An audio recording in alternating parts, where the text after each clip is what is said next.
Hello, and welcome to the Parents of Advocate podcast. From surviving to thriving in your household, my name is Gene Schwalen. Next to me, as always, my beautiful bride, Dr. Sonia Schwalen, pediatric psychologist expert, nationally certified school psychologist, and we have a very special guest on the show again today. We have Harrison Smith, good friend, and wanted to bring on another dad to talk about the struggles that dads have. Many. How do we take the beatings we get from our wives on a daily basis? I mean, the struggle is real. With a smile.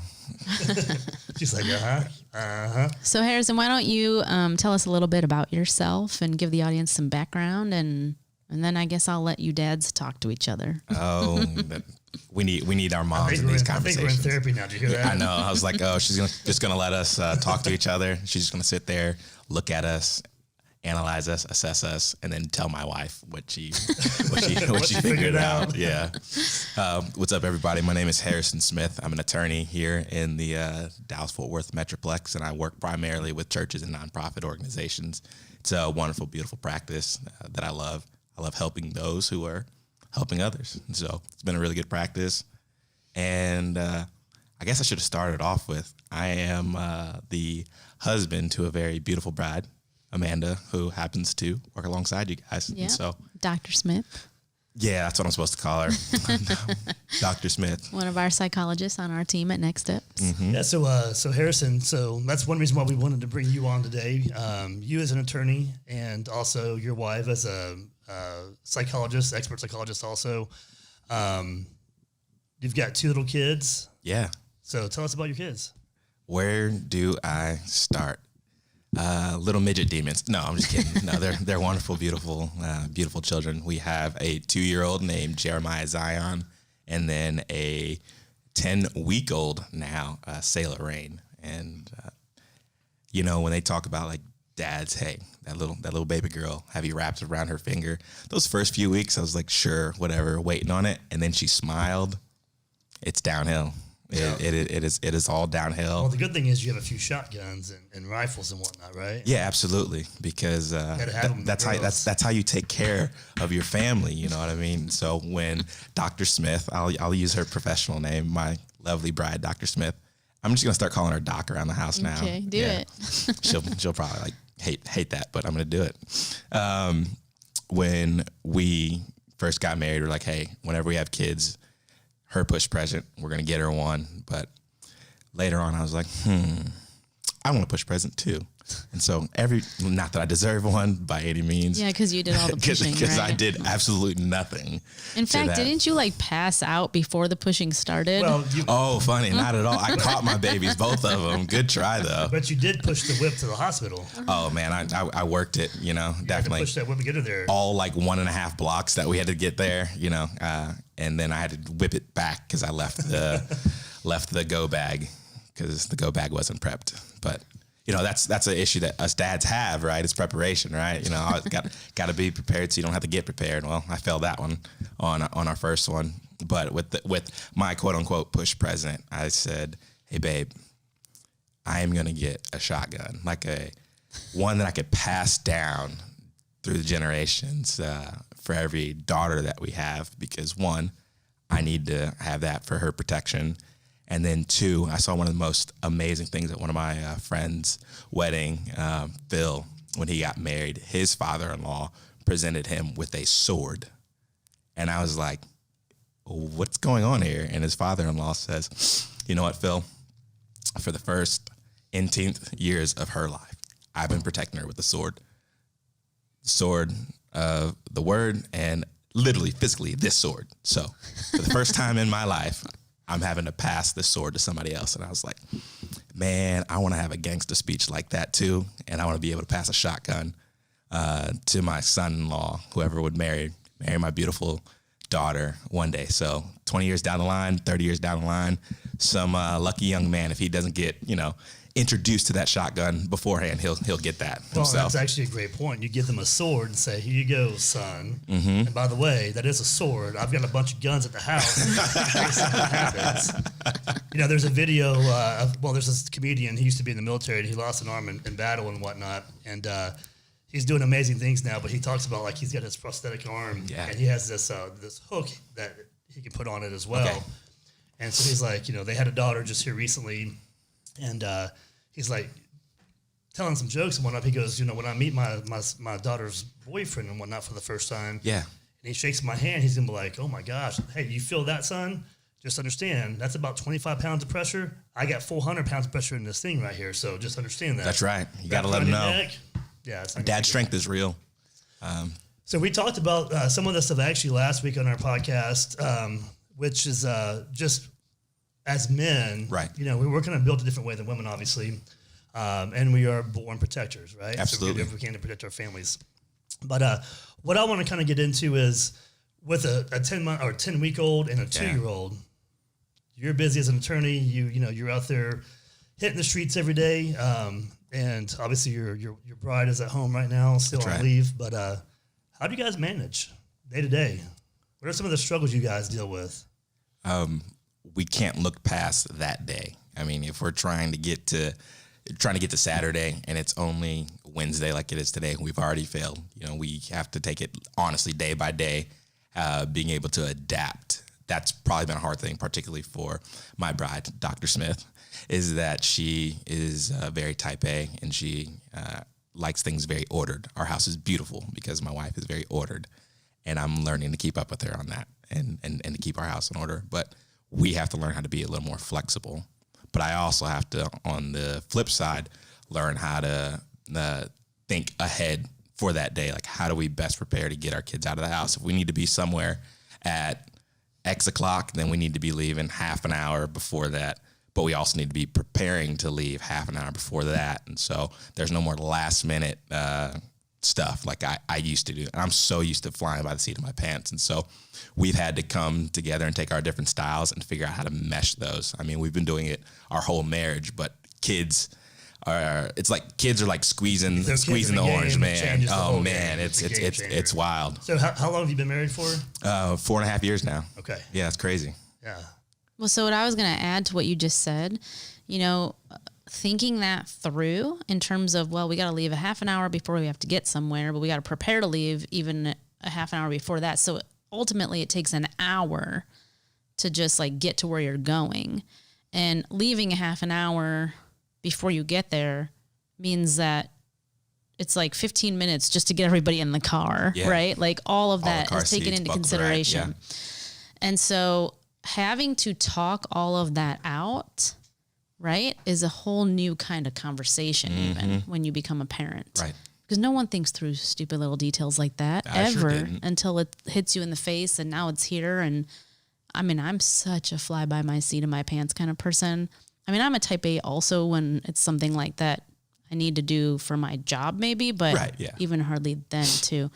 And so, but he's more of the type A, let's plan like 50 years in advance. And I'm like, oh man, I just want to know what's for lunch today. Like, who cares about... No wonder why, man, and I get along with y'all. Dr. Smith and I get along with y'all so well. There it is. But having to talk about things you never imagined having a conversation about before kids came, right? Yeah. I mean, it's mind-blowing sometimes. Well, that communication is key, as we all know, but it's how do you have those conversations too? Because you say the wrong thing, man, I'm in trouble all the time. I didn't say this right. I had the wrong tone. I had this facial expression or whatever. And I'm like, man, I can't win, especially when I'm getting analyzed all the time. You're married to a psychologist. Welcome to the party. Yeah. But what's funny is that like that whole preparation as far as getting into the car, right? She is fly by the seat of my pants, but I can't stand waiting around, and I don't know when we're getting to the car, so they're always waiting on me to get in the car. They're already in the car, and so I get in trouble for not being in the car yet.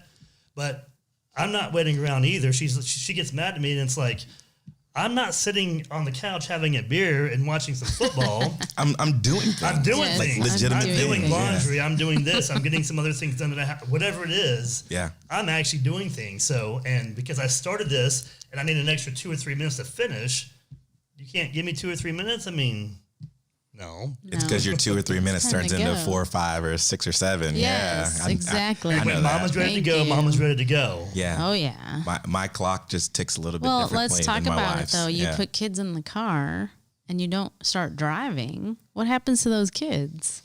Well, see, we figured that out. So parents, you got to listen to this. So we have a basket in our car that was actually really for Dr. Schwalen's clients when she goes to another location. And we have all of these fidget types of toys that you can get on Amazon. And you can buy it like as a bulk set with a variety. and the kids will sit there in the car and just eat those things up, and Yep. they play with them nonstop. Even our babies. So it's like little Rubik's cubes and fidget spinners and like little rope. the poppets that kids really like now. These little what's the things that They're monkey noodles. not the monkey noodles, the little things that looks like a hourglass thing. They're just like, I don't remember what they're Just called. sensory objects, Yeah, yeah. sensory. Yeah, sensory objects. Yeah. Yeah, we'll put some links from Amazon after this episode. You guys can check it out. It does work miracles. It really does. We just give our kids fruit snacks. But But it only lasts for a minute, and then they want more and more and then more. they want more. Yeah. Yeah. So we did find out though with the fidget stuff and the sensory toys and whatnot. They start fighting over who gets what. So we have to have like Right. multiples of each one. So, but anyway, What else have you learned now that you're a dad and both parents are working? When you thought that you learned how to sacrifice for your spouse, for your wife, you haven't learned what sacrifice is yet until you have kids. And that's another level of sacrifice. As a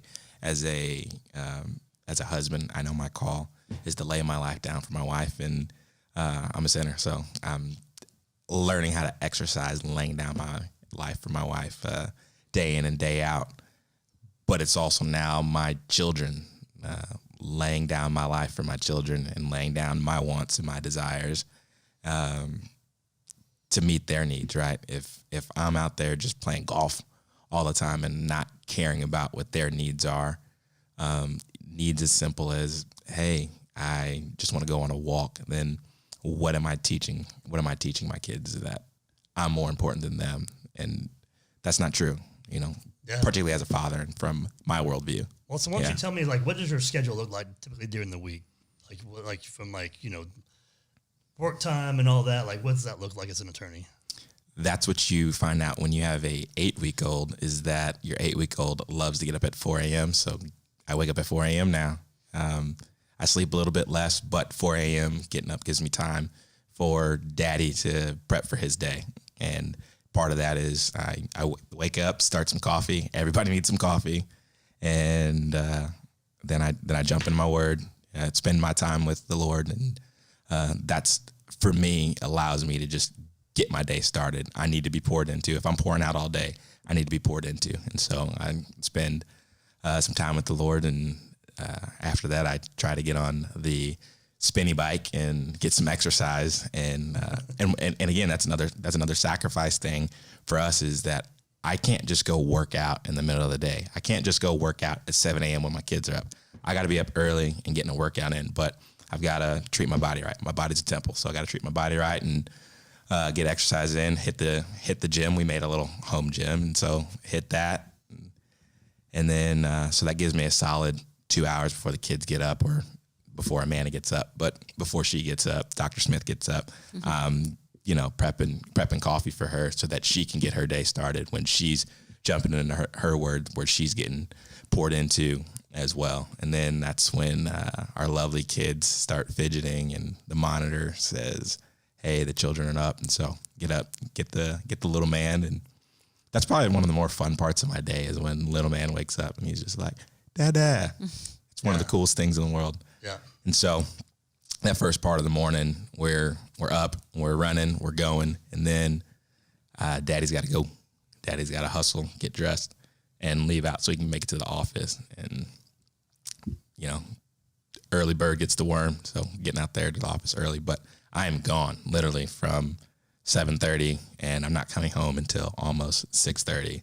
And when I get home, that means it's go time again. There isn't this, hey, I come home and hang out and sneak around. No, I need to go back into daddy mode, because right now, with Dr. Smith being on maternity leave, she's been with the kids all day. And shout out to all my moms out there. I want to look at you. Shout out to the moms out there. What you do matters. What you do is real, and what you do is hard. My wife is exhausted when I come back home, because she's chasing after two. She's literally physically, mentally, spiritually, emotionally pouring out for our kids. And so when I get home, I need to give her a little space and take on that burden. Like, my job isn't done, and it shouldn't be done. I should go to sleep tired every night. So get the kids down. Wow, this is like thinking through this. This is a long day, huh? Yeah. And we get the kids down after dinner, bathe them, and we get a little bit of time to ourselves. And so I remember lamenting to a good friend of mine about, hey, Amanda and I, Dr. Smith and I, we're struggling in this area. We're not getting a lot of time together. And he goes, suck it up. You got 1 hour, make it count. And that's really, at the end of the day, what we have to learn how to do, because she sacrificed all day. I've sacrificed all day. And for us to, pour into our own marriage, we have to make that hour count. And I am still learning how to do that. 4.5 years in, I haven't made it. I'm not speaking from I know exactly what I'm talking about, but I'm fighting to learn that. Well, if you recall, we took you and Dr. Smith. Yeah, see? To a Love and Respect conference. Yeah, we were like a month into being married. Yeah. Yeah, we're like, you got to come, man. Let's go. Down Lake Conroe, was that? Was that where we were? Yeah. By Yes. Houston, Yeah, by Houston, yeah. And so we talked about this last episode, this Love and Respect thing too. And we talked about, women, they want to talk and men want sex. And that's really how it is, And again, that's generalizing, but that's pretty much how men are built and how women are built, right?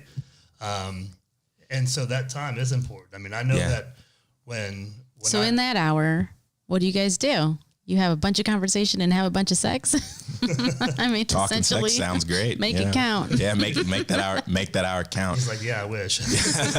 if that were only true. It was that easy. Yeah, and it's not that easy, because we gotta again fill each other's tank, and a lot of that starts with the emotional connection between the two of us, and particularly for those who are emotionally smart, like the two psychologists that we're married to. We gotta meet them on emotional levels, and they're looking for a deeper conversation than a surface level, hey, let's get to the sex. Even being married to psychologists, I mean, you and I both know it's when it comes to the personal relationship, it's they're not in psychologist mode. It's like a switch they flip on, flip off too. But when you're at home, I wish I knew how to do that. They have mental needs and whatnot. So, you've had a long day. You're trying to unwind. Kids are finally down. Yeah.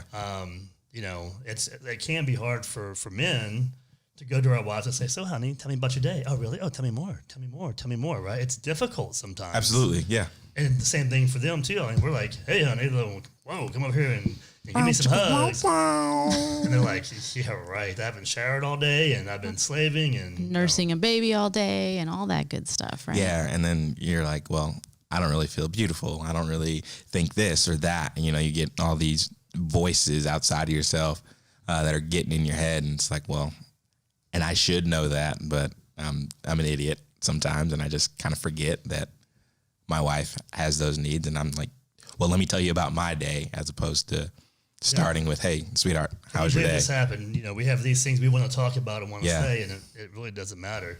What's kind of funny though, if you think back before you and Dr. Smith got married, the late night phone calls, the texting nonstop, all these things that was smooth that we used to do. I know, right? We had game. Oh yeah. And they had PhDs, play had degrees,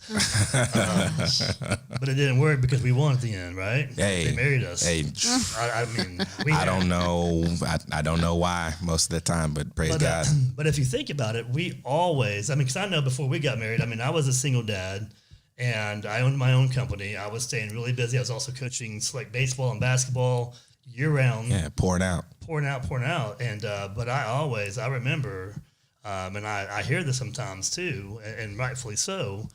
Man, we would stay up and talk every night. We wouldn't fall asleep before we talked for 30 minutes, and we're like, loving life and all these things. So no matter how tired I was, we would always talk on the phone at the end of the night. We would text all throughout the day. Didn't matter how busy I was. I'd send these little love texts and whatnot. And did she respond? Oh, she liked that one. I see that one.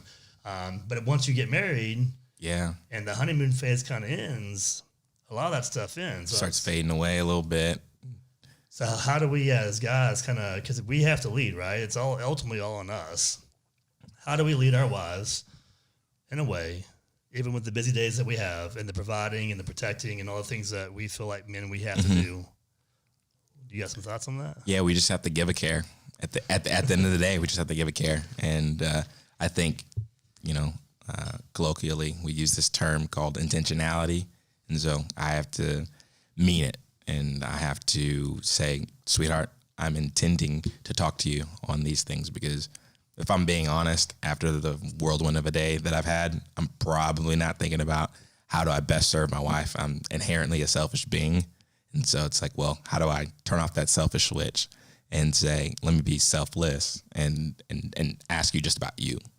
Yeah, and that's really the key. Without an expectation of return. I mean, the return would be great, but without expectation of return. Absolutely. Yeah. And if you're doing that willingly, then then she would be more willing to do to take care of her man, right? Yeah, absolutely. And I have emotional needs too, right? Yes, I'm gonna look at the camera and say I have emotional needs too.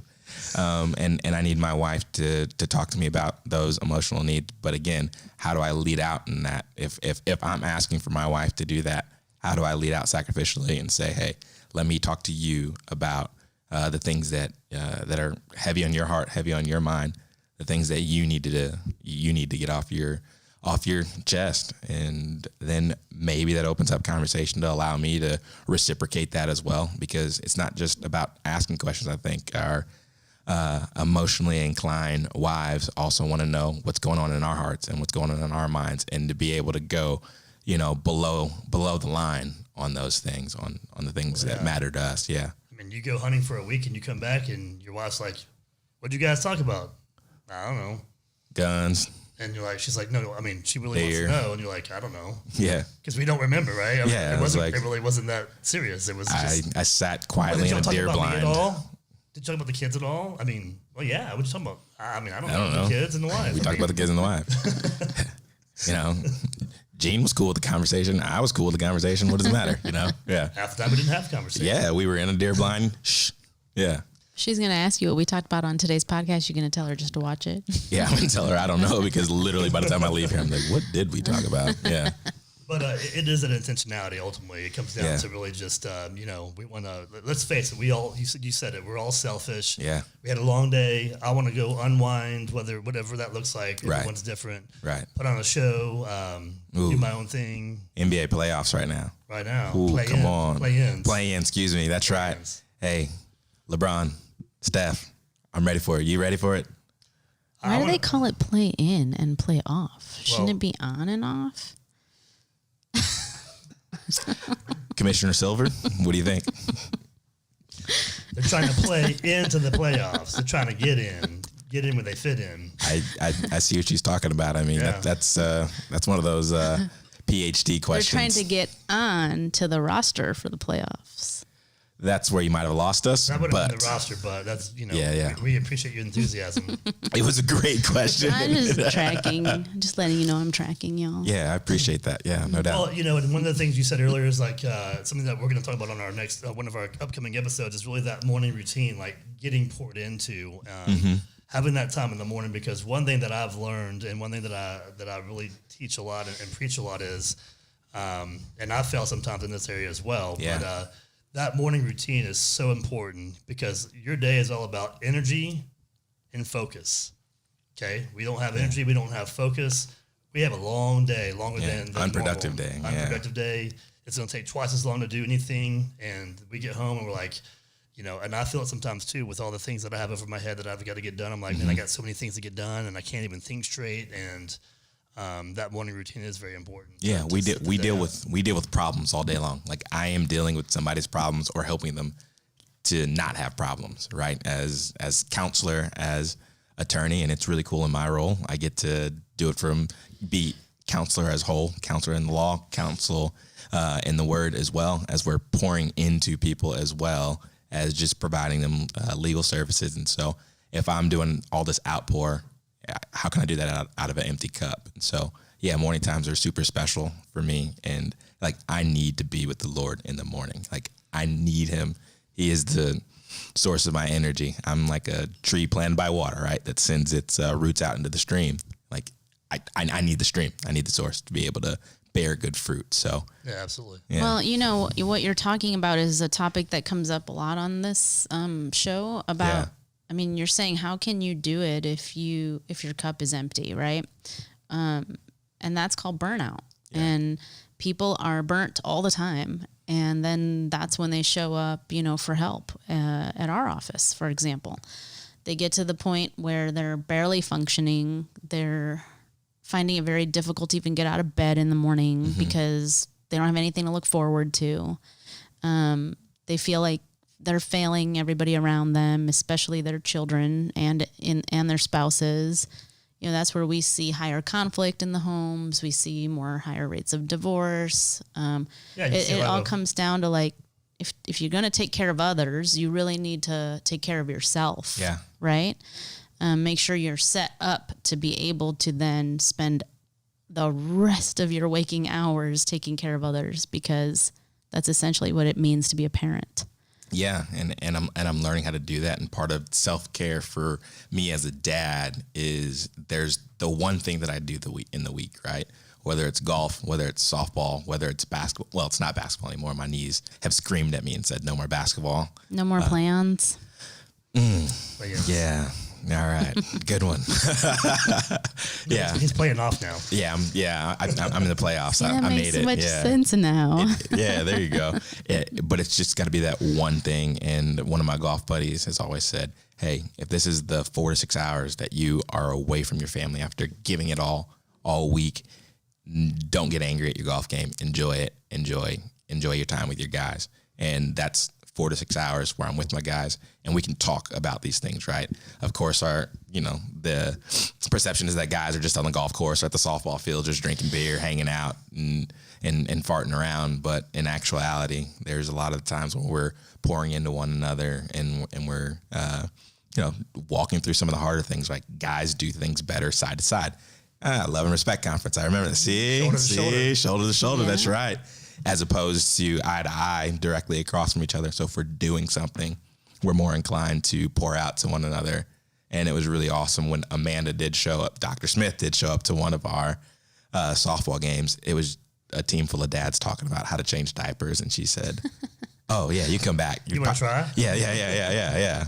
And so, that's part of our self-care is to be able to talk to other dads, be able to have those relationships, because if I'm isolated doing that, then I really am coming to see you or another. Or we're letting it cause havoc in our family. Yeah. Yeah. And, true. There's avoidance. I was going to say earlier. I mean, there's so many parents that want to avoid each other just because they don't want the conflict, or they're just they're just done. Yeah. For right now, and it's tough. So tell me, what are some other struggles you guys see in your marriage with the kids and whatnot that other listeners may also relate to, and things that you guys do? I think a big one y'all are part of this weekend is just negotiating with our work time. Like who's gonna be working full time, who's gonna be having a modified schedule, and that's been a big thing for us with having our second kid. It was easy with our first kid, and we had wonderful help from an amazing nanny who came and who served us well. And now our amazing nanny is going back to school. And so Dr. Smith is like, hey, I want to be primarily mom, or make sure that that's my priority. And so, hey, daddy, go step it up. Like if I draw back any bit, then I want you to have the freedom to push forward. But we need to be the primary caretakers of our kids for our household. And we fought and we argued about that for a long time, because my wife absolutely loves what she does. And I think she's pretty good at it. What do y'all think? I think she's awesome at it. And that's tough. Yeah, and it's a lot tough. of families can't really navigate that. There's no choice. They both have to work. Right, and both have to work. We have the privilege of where one of us can draw back, and again, from our worldview, it's me taking the reins until we can like figure out how do we rear our children well together, and then we can both step back into maybe more full time together. And so that's been a hard one. That's been a challenge. That's been y'all have been super gracious in that, and it's a challenge you guys got to walk with us in, or are walking with us in. So we truly appreciate that. And so those are the hard things of marriage, of having kids, is like, well, what are we gonna do? Yeah. Well, I mean, we spend more time at work than we do with our family when we work full time. Yeah. Especially with professional careers and whatnot. Yeah. You had mentioned something before this past weekend about affirmations and doing that together, and that's kind of been a good game changer for you guys here recently. Absolutely. Do you mind speaking to that a little bit? Yeah. So my wife presented the idea. Again, I married like way outside of my league. Married very high up, right? PhDs, man. Secretly, we're the smart ones for marrying up, right? And so my wife came to me with this idea and said, hey, what we need to make sure that we're doing is affirming one another, because in the middle of the day, we're going to hear a lot of things from whether it's, the bad parts of us trying to tell us something, or it's somebody else that said something negative, or even that we said something negative to one another. And we walk through the, repentance and forgiveness process. But at the end of the day, we want to close out affirming one another. Like, what's a characteristic that we've seen in the other, and let's take a moment just to honor that, right? I think for us guys as dads, we come out of this locker room culture where we take jabs at each other, and that feels like building up, but then we take that into our households, or we take that into our other relationships, and it doesn't work, right? And it's not good. And so one, we need to be doing better at that as guys with other guys, but primarily, like, let's take it into our household and have a culture of honor there, right? What does that look like? Give me an example of an affirmation you gave your wife. Oh, wow. This morning, over the weekend, I didn't have my best weekend in the way that I related to my wife, and I rightfully deserved her anger. I rightfully deserved her sassiness. Rightfully deserved her to act out against me, and she handled it with so much grace and with so much love and care and compassion, caring well for me, how I would be perceived by her and how I would perceive myself if I looked in the mirror when I thought through some of my actions. And so this morning I just had to wake up and say, hey, sweetheart, before you even take a sip of your coffee, I die, right? Not shoulder to shoulder, I die. That's how we relate to our wives, I die. And I said, sweetheart, what you did this weekend in showing grace and showing mercy and showing love is, like, I just see the Christ likeness in you, and you took on his characteristic, and how you've grown into the image of Christ just in that moment is just like, I'm getting choked up. Whew. It is like super beautiful, and like, just thank you. Yeah. And so that's how we started our day. And so I'll share what I have no problem sharing what I share, but what she shares, I'll let her share one day. But those are the things that we try to institute. And that's cool to see that it wasn't just at nighttime, but now it's creeping into the daytime. And then in the mid-afternoon time, we're starting to have a little bit stronger culture of honor. And one thing that I was meditating on this morning was 1 Peter 3. I'm not going to give you the verse because I'm not going to screw this up, right? But it talks about like husbands and wives and how we relate to one another. And in the first several lines, it's talking about how the wife relates to the husband. And, you can read that and get all justified, like, yeah, babe, treat me like this. But then it bust out and says, likewise, husbands, deal with your wives in an understanding way, showing her honor. And I was like, ooh, am I dealing with my wife and holding her blameless, as it says in Ephesians? Yeah, and I'm just like, ooh, am I showing my wife honor? I blame my wife for everything. And so that was a good thought process for me, and it continues later on in that verse, and says, so that your prayers won't be hindered. And it's like, that's how important my relationship is with my wife, is that the Lord would say, hey, I'm going to cause a little bit of interruption between our relationship so that you might honor your wife, and so that you might have a right standing and right relationship with your wife as I'm pursuing you, and I'm like, ooh, yeah, wait a minute. And so that honestly was like, hey, I need to wake up and I need to show my wife honor. This isn't just a at night thing. This is a at night, in the morning, at 11, at 2, at whatever chronologically comes after that. You can't just do it at night when you're going to go to bed and expect something in the bed. I mean, you got to do it throughout the day. Throughout the day. Because even though you lift them up at night, they're still going to be broken down if it's been, all day, right? Yeah. It reminds me of Dr. Emerson Love and Respect conference we went to again. When are we going again? we need to go again for sure. Yeah. But if you remember, he talks about the blame game, right? So like, you know, your wife showed you love and mercy and grace. Mm-hmm. And that's one reason why we've done so well in our marriage. Is not because we're perfect by any means and whatnot, not because she's a PhD. It's because of her forgiveness of me as well. Right. And vice versa. Yeah. That forgiveness, that grace, that mercy that we have, no matter what, we always forgive. We always come back and love.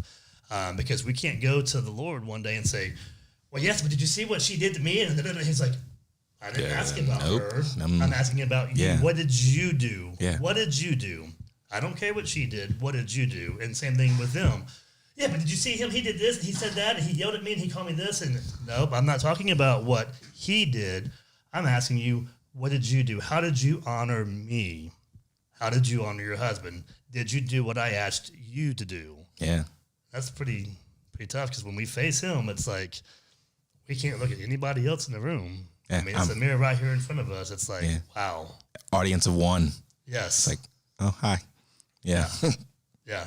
I don't want to be in that setting. No, you and me both, man. And so But it's tough. I mean, because with the nitty gritty parts of the day and with kids, there's always things that pop up, the unexpected happens. I mean, it seems like every single day I'm like, all right, then something happens to throw my day off. Train wreck somewhere. It's like, come on, man. I mean, do I get one day? I'm like, do I get no?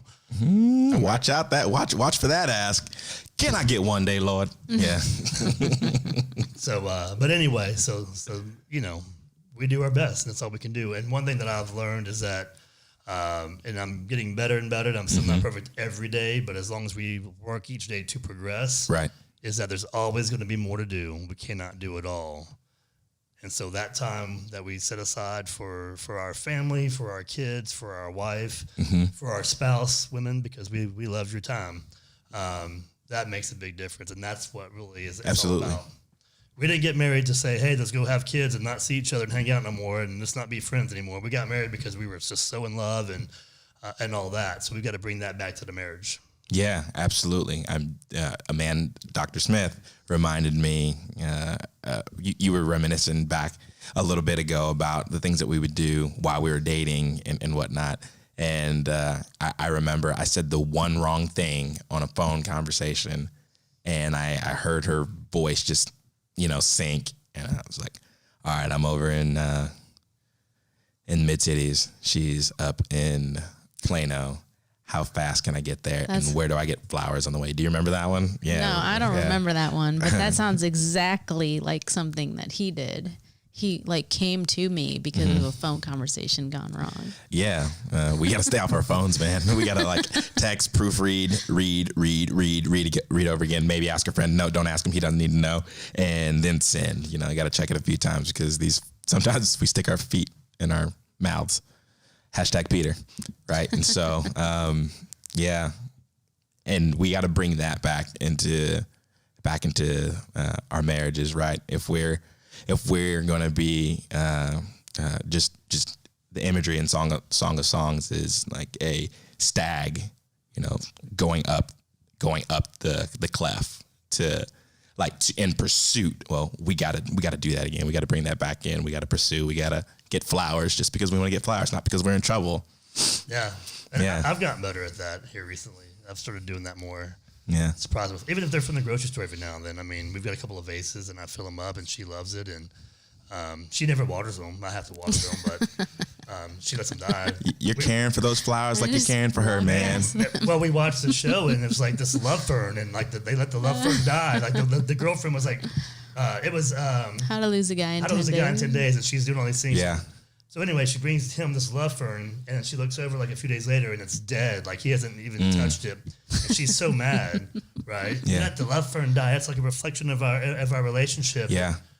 She lets these flowers die all the time. Oh my gosh. Tend to your garden. Get them foxes out. Get them foxes out the garden. Do you not appreciate? Water the garden. I give you flowers. Yeah. I don't give you flowers, and you complain I don't buy you flowers anymore. And then I buy you flowers, and all of a sudden, it's like you don't even appreciate them because you just let them sit there and die. It's like and really? check this out. And for the first time in your life, it was the thought that mattered and not the result, right?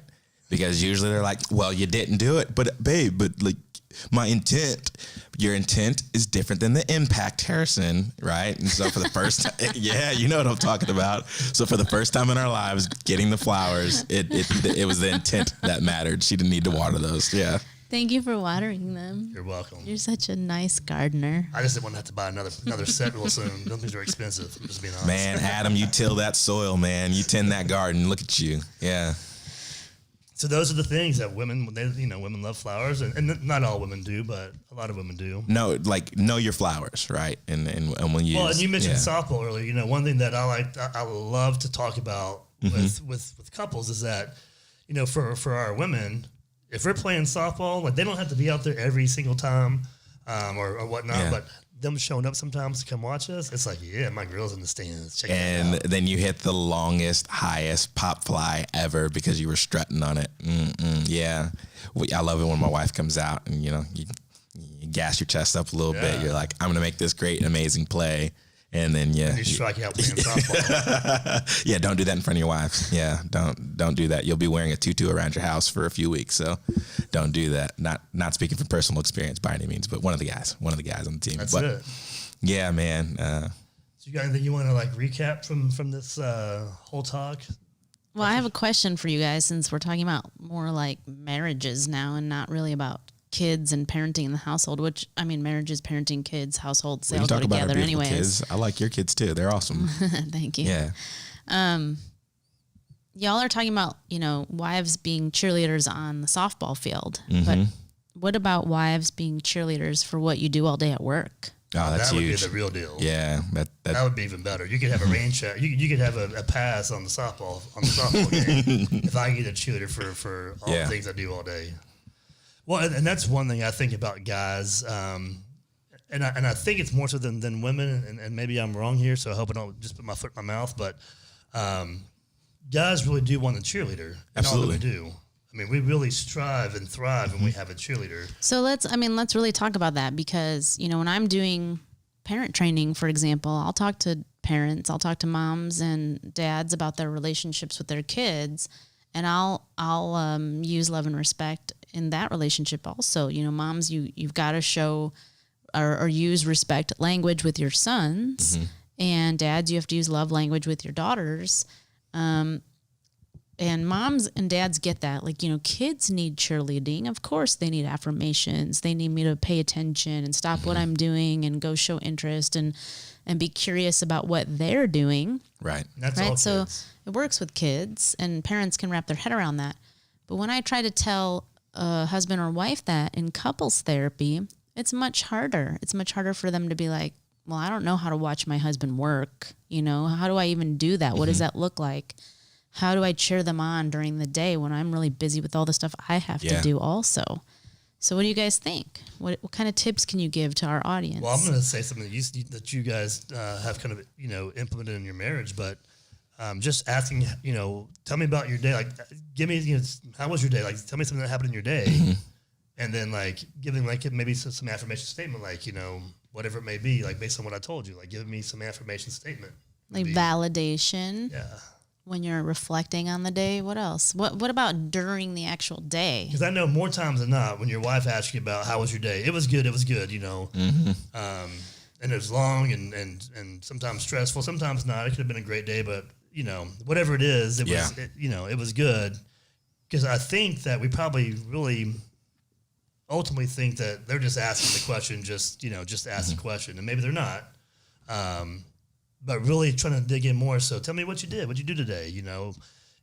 Just whatever field that we're in, just kind of asking a couple of questions that really show that you are really interested in the actual day itself. Yeah, and there's an intimacy with the holistic relationship, right? Spiritually, mentally, physically, emotionally. And I started with spiritually because for Dr. Smith and I, we try to check in the middle of the day. Hey, this is a big meeting coming up. Hey, can you just be praying for me in that? And I appreciate her support in that and interceding on my behalf to the God we love. And just knowing that my wife is willing to lay down a couple minutes of what she's doing to support me in what I'm doing at work and vice versa is super huge. And that's something that we've been able to do in the middle of the day. It's not super time consuming. It's not going to take us away from our focus in the day, but it would allow us both time to care well for the other, right? I can't always drive from my office to her office and drop off food. That's awesome. That's a way to support. But when we can't do that, maybe a quick little check-in with one another, like, hey, like in the middle of the day, how is your day going? What do you have coming up? How can I support you in the rest of your day? And these are ideas that I am coming up with, because it's not necessarily that we're doing it perfectly by any means, but we try to implement some of these things during the middle of the day. I think one good thing we could do, everyone in a marriage, is in the morning, what's your day look like? What you got going on today? Just having an understanding of, if there is a big meeting, if there is like a sale that you're trying to accomplish, whatever the case may be, or there's a client you're seeing, or you've got this assessment coming up, whatever it may be, whatever field that someone's in, just kind of finding out what their day-to-day looks like, so that actually gives you information to talk about even later on, and also allows you the opportunity to provide support even throughout the day, during the day. Yeah. Hey, I know you got your meeting coming up. Knock it out the park. You got this. You got this. That's good. Hey, how'd the meeting go? Oh, they didn't buy. Oh, well, they weren't the right client then. Better, the next one's right around the corner. Yeah, I wonder what Dr. Smith would think if I came home and after her in the morning telling me that she had X, Y, and Z, and I said, hey, Dr. Smith, how was X, Y, and Z? Like, we didn't talk about it all day. She'd be like, you remember? Oh, my goodness. Do you remember the time? She's like, I'll be right back. And she comes back with some lingerie on because you get something out. I don't know, audience. Yeah. And that's, when we first got together, I learned so much about psychology.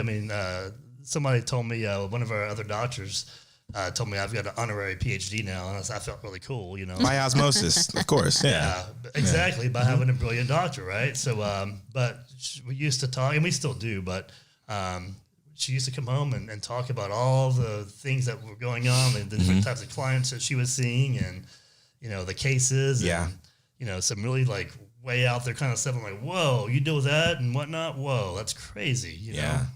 No pun intended, but I didn't mean to say that. I get in trouble all the time when we're talking about dad, we get dad jokes. See, I just got in trouble, and I didn't even mean to, but anyway. Who's crazy? I think the one who married a shrink is crazy. No, I'm saying, like, you're talking about your clients. I know. I was trying to make a joke. I guess she made a pretty good joke. You know what I mean? You could have looked at me. It would have applied to. I'd have laughed. Yeah. I did. I am, so I'm always getting shrinked. Yeah. What's the word? Hey, you just got to remind them, you chose me. Yep. Well, it's funny. My 3-year-old, he's got more emotional knowledge than I do. Yeah. Yeah, we can't even get the term out. I was like, emotional. Emotional intelligence. Yeah. I was close. I said knowledge. You said knowledge. You're closer than me. I don't even remember what I said. I was like emotional something. The funniest thing ever is that my son comes to me now when he's like really upset. He says, Dad, will you do some deep breathing with me? I'm like, you're 3. What do you know about deep breathing? That's crazy. Yeah. Yeah, that's a reflection of it's his beautiful. Emotional intelligence. Yeah, it's awesome. Wrapping it back around to the kids, it's beautiful what they've picked up with just emotional intelligence or their emotional aptitude to be able to sit down and breathe, but for them to now tell us that we need to be breathing too. So leading by example. I will dads, be honest. It was this morning, because every now and then, because, depending on the morning, I'll get underneath Dr. Swelin's skin, she'll get underneath my skin or whatnot. And we do this kind of in a playful way, but, sometimes it's like, kind of heated. So our 3-year-old. Little sarcasm, Our 3-year-old at the table is like, will you guys stop yelling at each other? Will you guys stop fighting? He takes it. He said, you both need to be calm and use your inside voices. That's right. That's what he said. Yeah, Jeremiah's going to start Daniel the Tigering us and, DTTing us. Yeah. Like 1, 2, 3, But I know this episode's been more about the marriage and whatnot, but I think it's really important, again, if we're not emotionally filled up, if we're empty all the time, we're not going to be good for our kids or anyone else. And so it starts with the marriage. We are partners. We're accountability partners. And if we can fill each other up, we're going to be that much better for our children. Yeah, absolutely. The Lord gives to his children out of the fullness of himself. And so if I'm not getting filled up, then how am I going to be able to give well to my kids? And I want to give my kids the best, the absolute best. And so to give the absolute best, I have to start with the absolute best. And so, yeah. Well, and one thing that I say a lot on the show is that, kids, everything that kids learn is caught, not taught. And, and our kids are going to be around other kids. And there's a lot of families out there where there's a lot of, trauma in the house or a lot of, what is the word I'm looking for? Just conflict. Conflict, yeah. Emotional intelligence. Are we going back there? No, not the word. Yeah. And kids are catching this stuff. And what generation are we raising? And so I really want to look at that because I know the generation we're in now, man. There's a lot of there's a lot of issues out there that need some looking into. And we've got to pour into our children because we're their primary source of learning as parents, right? Yeah, what we model. Teach a kid in the way that they should go, and they will never depart from it, right? It says, what is that? Proverbs 22. And so we need to continue to give of our time that we reserve, quote unquote, reserve for ourselves with, hey, I'm watching the game. Well, if Jeremiah or Selah needs some love, then the game doesn't really matter. I could find out the score later and probably watch the highlights later. But that time that I get with Jeremiah or Selah, I can't buy that back. I can't rerun that time. That time it's sailed. And so, well, not only that, not just the time, and that's a great point, but also what your kid just received from you. They don't forget that either. And once you do it priorities, again and again, they're like, they internalize that. They understand that daddy doesn't have time for me, or mommy doesn't have time for me, or the game is more important than me. And that's a big deal too. Yeah, absolutely. Spoken like a psychologist. An honorary by osmosis psychologist. That's right. All right. Well, hey, Harrison, thank you for joining us today. It's been a great pleasure. And I hope Dr. Smith doesn't get mad at you for anything you said on this show today. Probably just by calling her first name most of the time. Sweetheart, I'm going to work on calling you Dr. Smith. You don't more have to often. call your wife Dr. Smith. But it is kind of cute. So I'll leave it with this, right? So as an attorney, I've gotten my Juris Doctorate. I've earned my Juris Doctorate, right? And so Juris Doctorate, it's a doctorate, so technically I'm a doctor, right? And so I come from a household of an MD, my dad, a medical doctor, and then now my PhD wife, and so they've ganged up on me 2 against 1 and be like, you're not a real doctor. They give you the special term Esquire to make y'all feel better, but you're not a real doctor. Just a JD, that's what we call it. Oh, that's a JD. He's got a JD. Yeah, he's got a JD. But But who do you turn to whenever a client's trying to sue you? A JD. There you go. An ESQ. That's right. Who's going to get you out of trouble? JD. I'm an Esquire by trade, and so probably belong in Esquire magazine, right? These good looks, right?